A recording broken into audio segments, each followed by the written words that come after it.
నమస్తే కేటీవీకి స్వాగతం. వైఎస్ఆర్ కడప జిల్లా బద్వేల్ పట్టణంలో బీజేఎస్ఆర్ కళాశాలలో ఆల్ ఇండియా స్టూడెంట్స్ అసోసియేషన్ ఆధ్వర్యంలో విద్యా సదస్సు జరిగింది.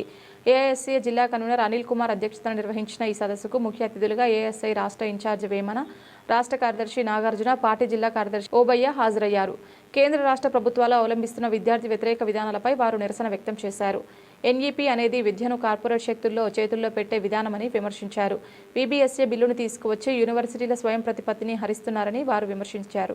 4 సంవత్సరాల్లో 8 సెమిస్టర్లు పెట్టి ఈరోజు మళ్ళీ విద్యా సంస్థలు మన హాలిడేస్తో ముగిసి మళ్ళీ మొదలవుతాయి కదా. అప్పుడు మనము కేవలము సదస్సులతోనే కాకుండా మనం ఆల్ ఇండియా స్టూడెంట్ అసోసియేషన్ ఒక జెండాతో మన రోడ్లపైన కూడా ఒక పెద్ద ఎత్తున నిరసనని కేంద్ర రాష్ట్ర ప్రభుత్వాలకు తెలిసే విధంగా మన పోరాటాలు కొనసాగిస్తాం. ఆ యొక్క పోరాటంలో మీరందరూ కూడా భాగస్వామ్యం కావాలని చెప్పేసి తెలియజేస్తూ, అదేవిధంగా ఏదైతే బీబీఎస్ఏ సంబంధించిందో కానీ లేదా పీపీపీ అనేది కానీ ఈ రాష్ట్రంలో ఉన్నటువంటి 17 మెడికల్ కాలేజీలు ప్రైవేటీకరణను ఆగేంత వరకు కూడా ఈ రాష్ట్రంలో ఉన్నటువంటి ప్రతి ఒక్క విద్యార్థిని కలిసి ఆల్ ఇండియా స్టూడెంట్ అసోసియేషన్ ఆధ్వర్యంలో పోరాటాలు కొనసాగించేందుకు రాబోయే రోజుల్లో ఒక పోరాట మార్గాన్ని ఈరోజు ఈ రాష్ట్రంలో ఏకైక ఒక విద్యార్థి సంఘం ఆల్ ఇండియా స్టూడెంట్ అసోసియేషన్ అడుగులు వేస్తూ ఉంది. ఈ యొక్క కార్యక్రమాలకు మీరందరూ భాగస్వాములు కావాలి. ఎందుకంటే మన భవిష్యత్తు కోసం, ముఖ్యంగా మీ భవిష్యత్తు కోసం ఈరోజు మెడిసిన్ చదువుతున్నట్టు చాలామంది సోవియట్ రష్యా ప్రాంతంలో ఏదైతే అక్కడ ఫీజు సంబంధించినటువంటిది నామమాత్రంగా ఉంటే ఖర్చులు ఎంతో, సొంత విద్యార్థులు వాళ్ళ ఖర్చుల వరకే ఎక్కువ ఖర్చు అవుతుంది. కానీ ఈరోజు ఒక మెడికల్ సీటు చదవాలంటే 60 నుంచి 90 లక్షల రూపాయల దాకా మినిమం ₹1 కోటి వరకు కూడా ఖర్చు అవుతుంది.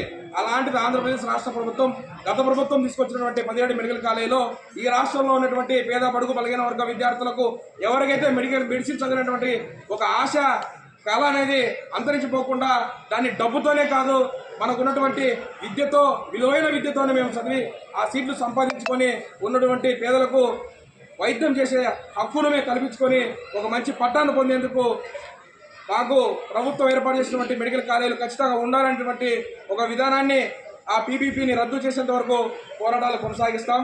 ఇప్పటి వరకు ఉన్నందుకు అంటూ సహకరించినందుకు కూడా కాలేజీ అంటే మనందరికీ మీకు తెలియదు, మీ స్థానం తెలిసిన విషయం, మనకు యూజీసీ అనేది ఒకటి ఉంది, తర్వాత ఎన్సిటీ అనేది ఒకటి ఉంది, తర్వాత ఏఐసిటీ అనేది ఒకటి ఉంది.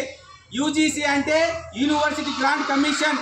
యూజీసీ అనేది రాజ్యాంగబద్ధంగా ఏర్పాటు చేసిన ఒక సంస్థ. ఈ దేశంలో ఉన్నటువంటి అన్ని ఎడ్యుకేషన్ ఇన్స్టిట్యూషన్లకు, అన్ని ఎడ్యుకేషన్ డిగ్రీ, పీజీ అనే బీటెక్ అన్నిటికి కూడా గ్రాంట్ రూపంలో మనకు డబ్బులు ఇచ్చే సంస్థ అది. కానీ ఈరోజు ఈ బీబీఎస్లో దాన్ని రద్దు చేయబోతున్నారు.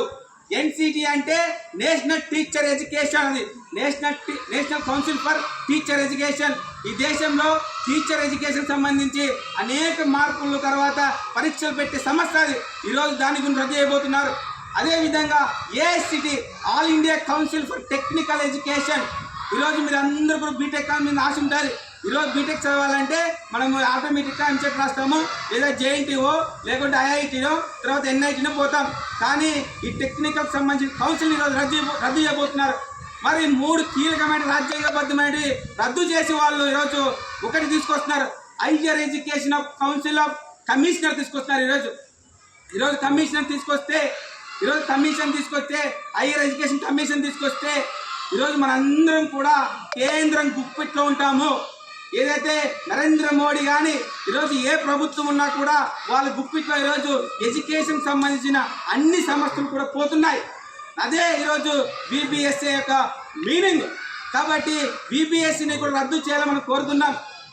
మరీ ముఖ్యంగా విద్యార్థులరా, ఈరోజు బీబీఎస్సీ అనేది విద్యార్థులకు సేవ చేయడానికి ఎంతవరకు పనికొస్తాయనేది మనం చూడవలసిన అవసరం ఉంది. జరుగుతున్నటువంటి అక్రమాలపైన, అవినీతి పైన మరి ఈ పీపీపీ మోడల్ని తక్షణమే రద్దు చేయాలని మనం విద్యార్థి సంఘంగా పోరాడుతున్నాం.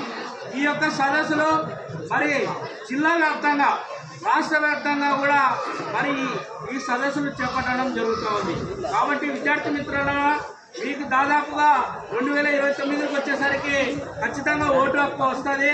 కాబట్టి మీరు అప్పుడు ఏదైతే ఉన్నారో ఈ యొక్క పేద విద్యార్థులకు చెందినటువంటి మెడికల్ కాలేజీలను మరి ప్రైవేట్ పరం చేయడాన్ని ఖండిస్తూ మనం చర్యలు తీసుకునే విధంగా పోరాటం చేయాలని చెప్పేసి తెలియజేసుకుంటూ ముగిస్తున్నాం.